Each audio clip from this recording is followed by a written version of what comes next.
Good morning.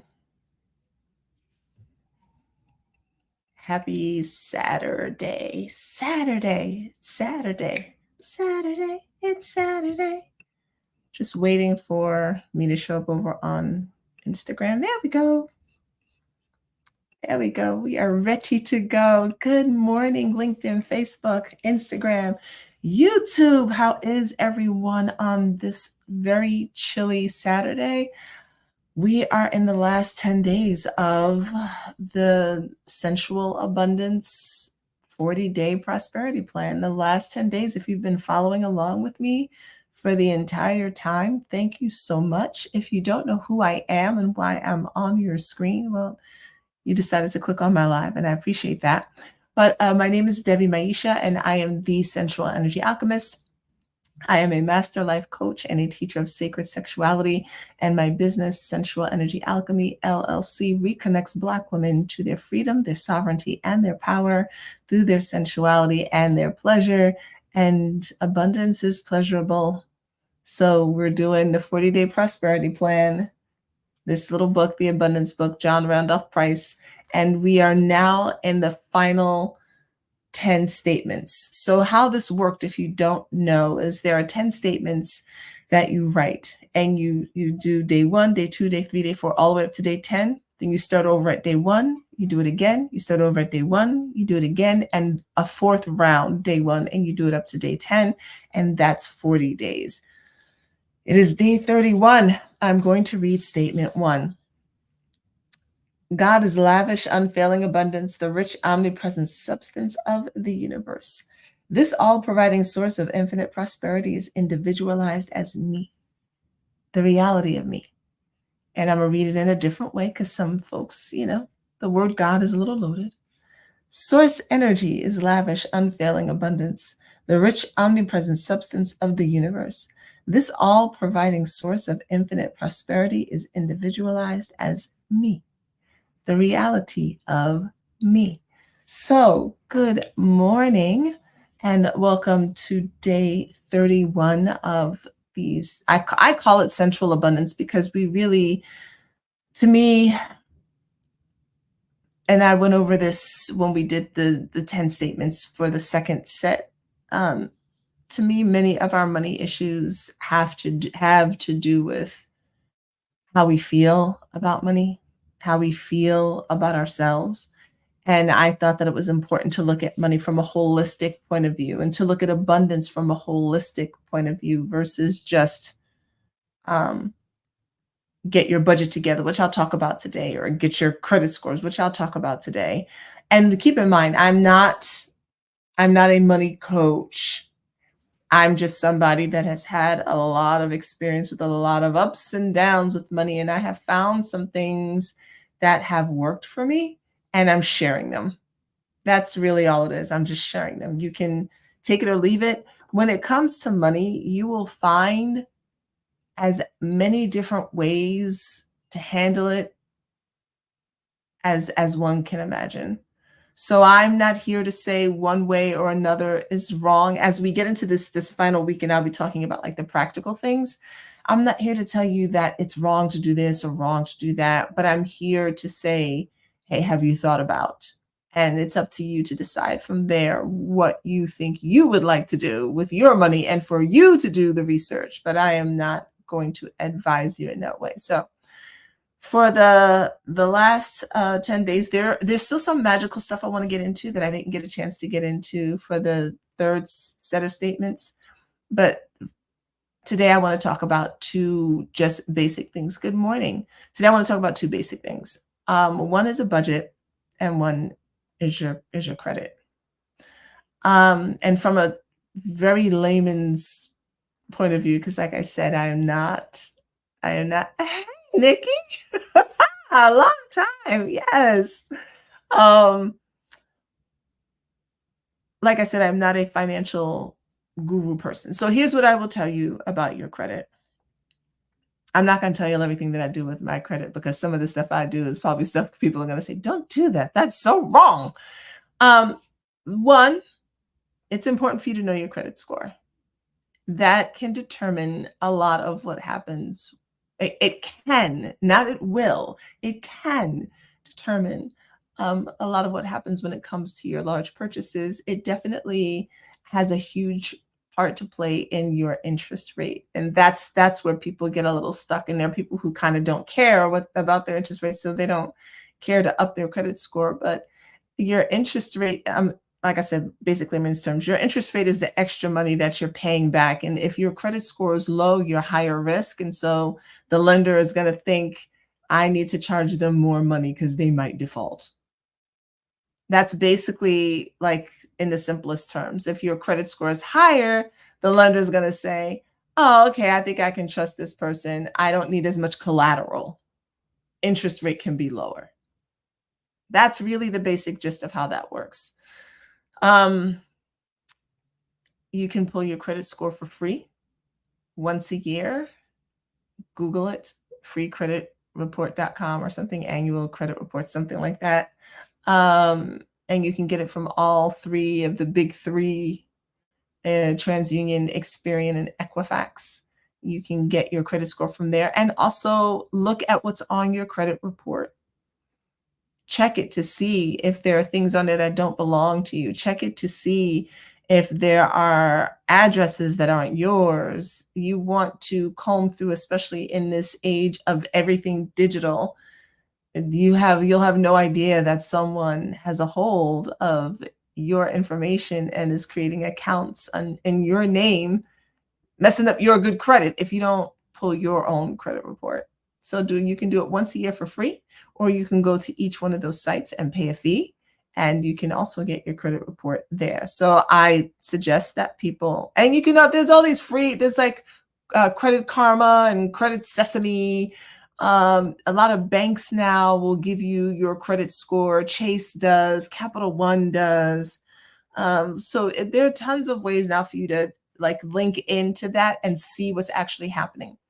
Another thing about credit that I have learned is how much, if you've got credit card debt, that will have a huge impact on your credit score. Ask me how I know. And then I was like, let me clean that up. You want your credit card debt to be no more than 30%, not 30%, no more than 30%. So each card should be no more than 30%. All of the cards combined, no more than 30%. That's my safety. Okay. You could be doing something different. Somebody could advise you different. For me, I like to keep everything under 30%. It just makes it easier. So you need to be mindful of your spending, why you're making this purchase. What do you need it for? Is it that important? It's easy because it's like you can spread the payments out over time. But over time, the thing that costs $400 really ends up costing you like $525 or something like that, depending on your interest rate, depending on how long it takes you to pay it off.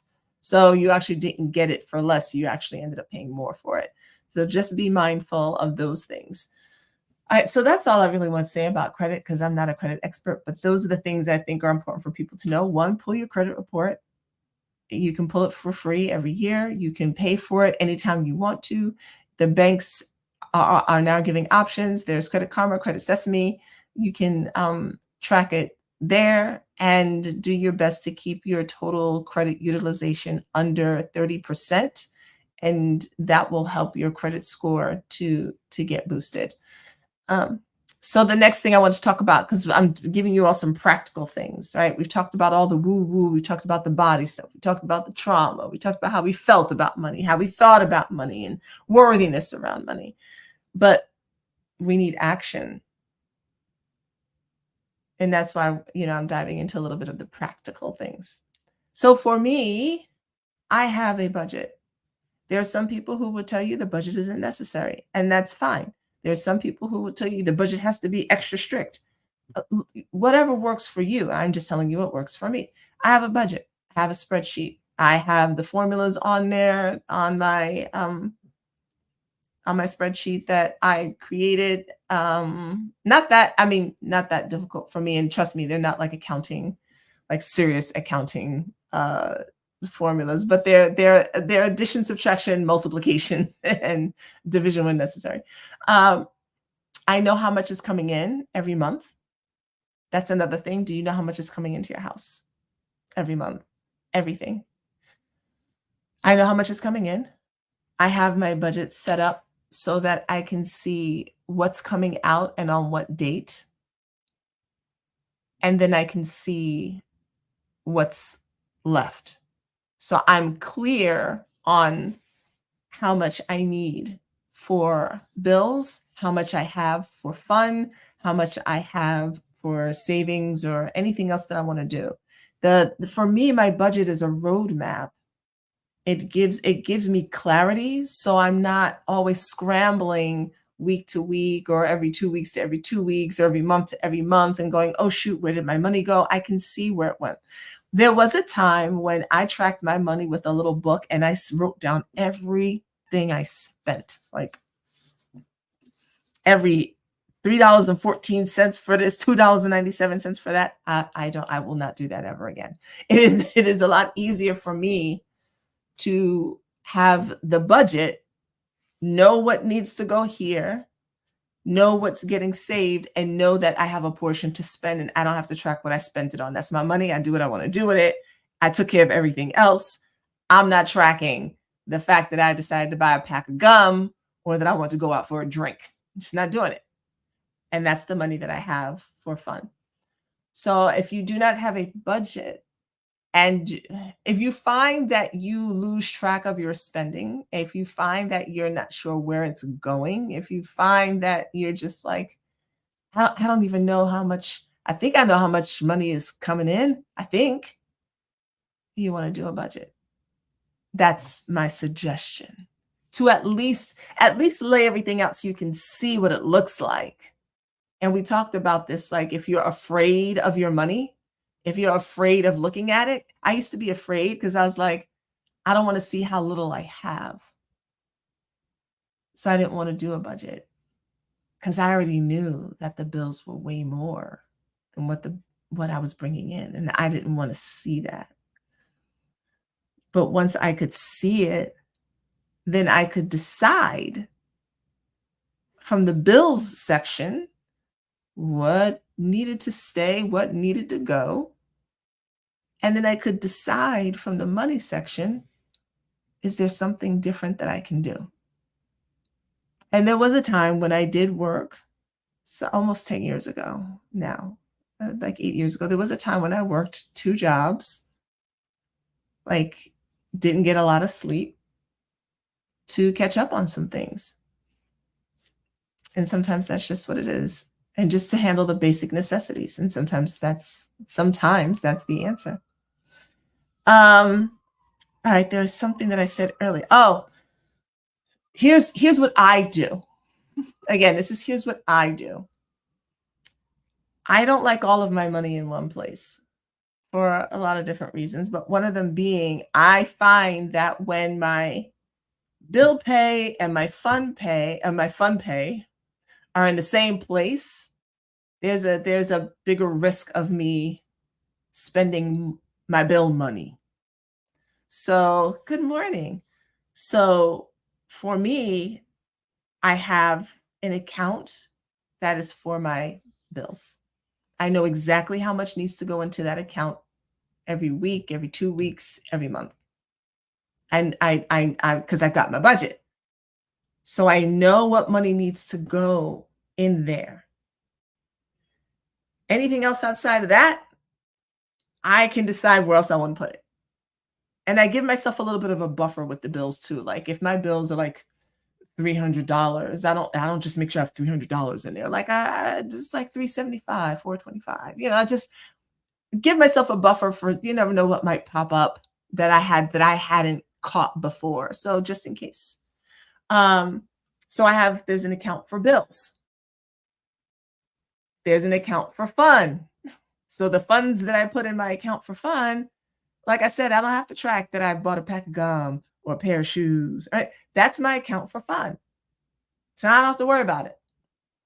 I'm not going to go to the movies from my bill account. I'm going to go to the movies from my fun account. Right? So, and it's 2 separate accounts, separate banks. It's not even in the same bank. Okay. I don't even want it in the same bank. My savings, another bank. I just, because sometimes the temptation to transfer funds to cover things is deep. And if I got to wait 3 to 5 days to transfer, then I got to think twice about it because it won't even get there in time for me to do the thing that I wanted to do impulsively. So now I don't have to worry about it. Like I've set it up so that I can't just transfer from, you know, from the bill account to the fund account like that. I mean, sure, I could Zelle myself, but I try not to do that, right? So these are the practical tips that have been helpful for me in managing my money because there was a time when it would all, like I said, it would all be in one lump place, and I would be trying to like, wait, did I pay this bill? Wait, when is that coming out? Like like I said, I didn't want to see it. I don't want to see it because I had become so accustomed to financial chaos.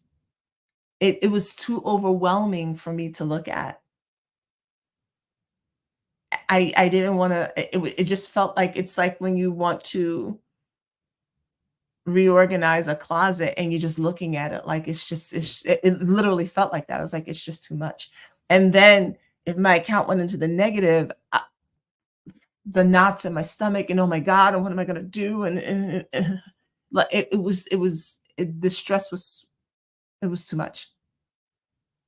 So these are the systems that I've set up to help me feel good about my money, to help me enjoy the process of my money, and to look at it and go, "Look at that." Like, "Yay."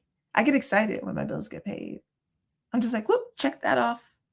But this is coming from someone who there was a time when, like, I couldn't pay the bill. Literally just couldn't pay the bill, right? Um, oh my god, I need to do this. I am the transfer queen.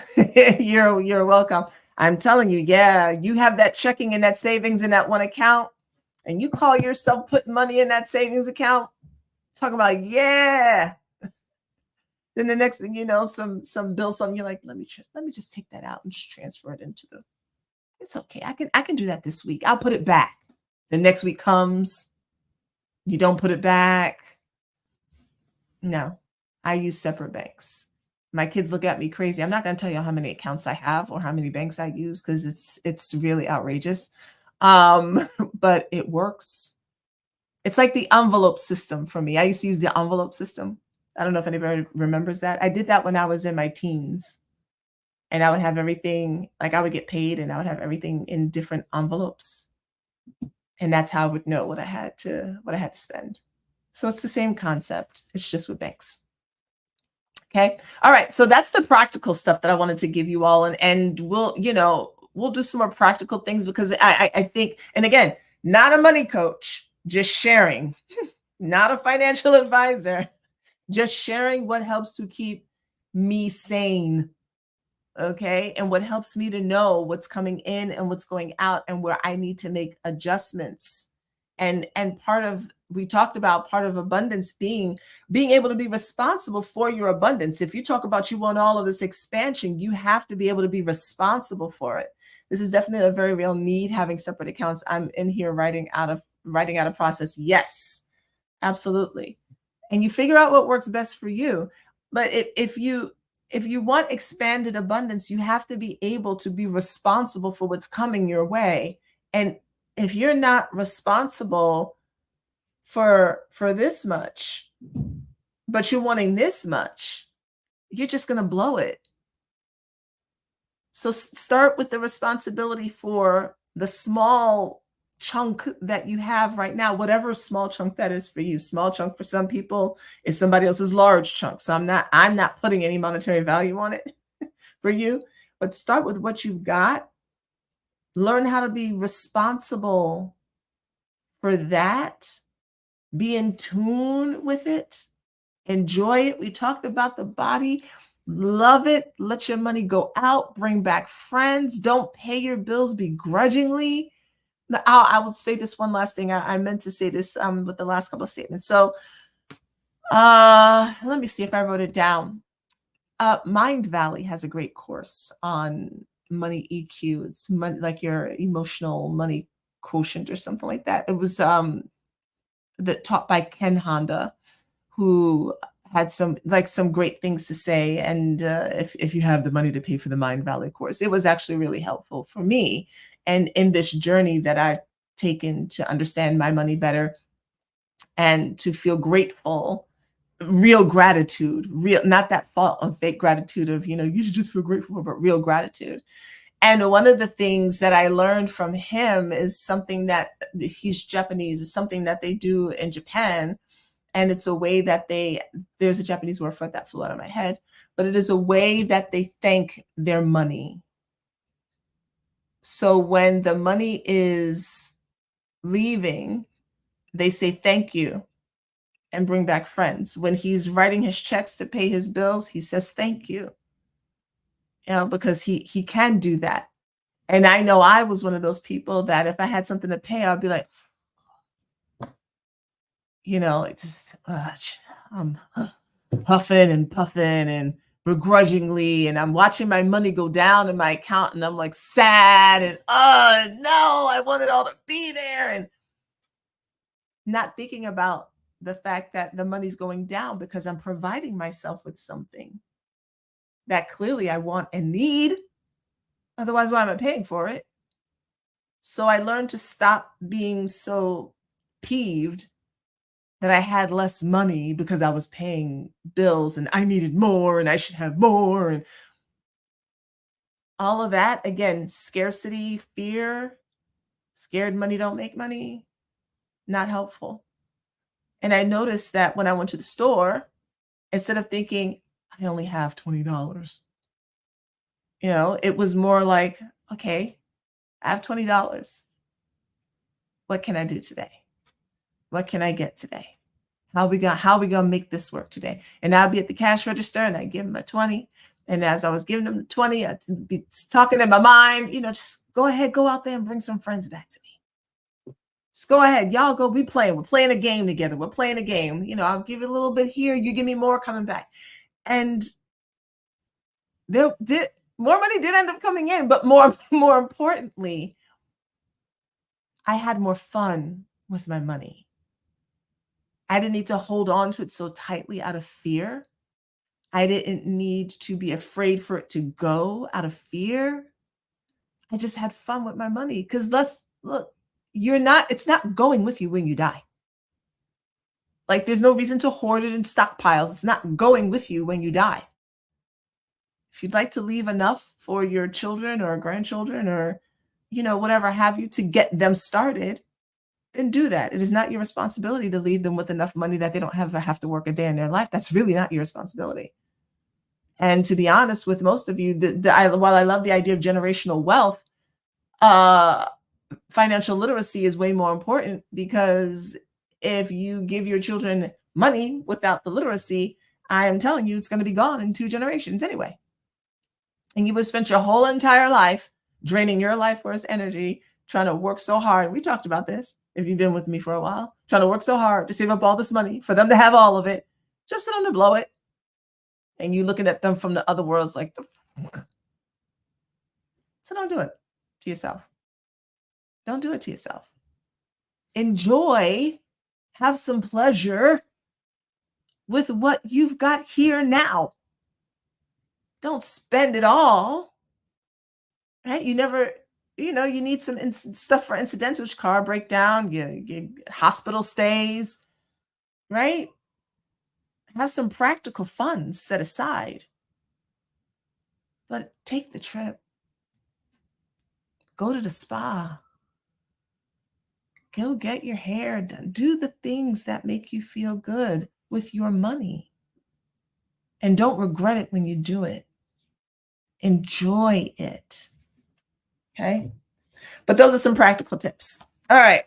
So, statement 1, day 31. We got 10 more days. Whoop, whoop. All right. God is lavish, unfailing abundance, the rich, omnipresent substance of the universe. This all providing source of infinite prosperity is individualized as me, the reality of me. This is the last time we're reading statement one. At the end, I'll read all of them again, but this is the last statement one day. Goddess is lavish, unfailing abundance, the rich, omnipresent substance of the universe. This all providing source of infinite prosperity is individualized as me, the reality of me. This all providing source of infinite prosperity is individualized as you. You are source energy in the flesh. You are a walking embodiment of this rich, omnipresent substance of the universe. That is what you are. Right? Okay, y'all. I'm out. I'll be back here tomorrow for day 32.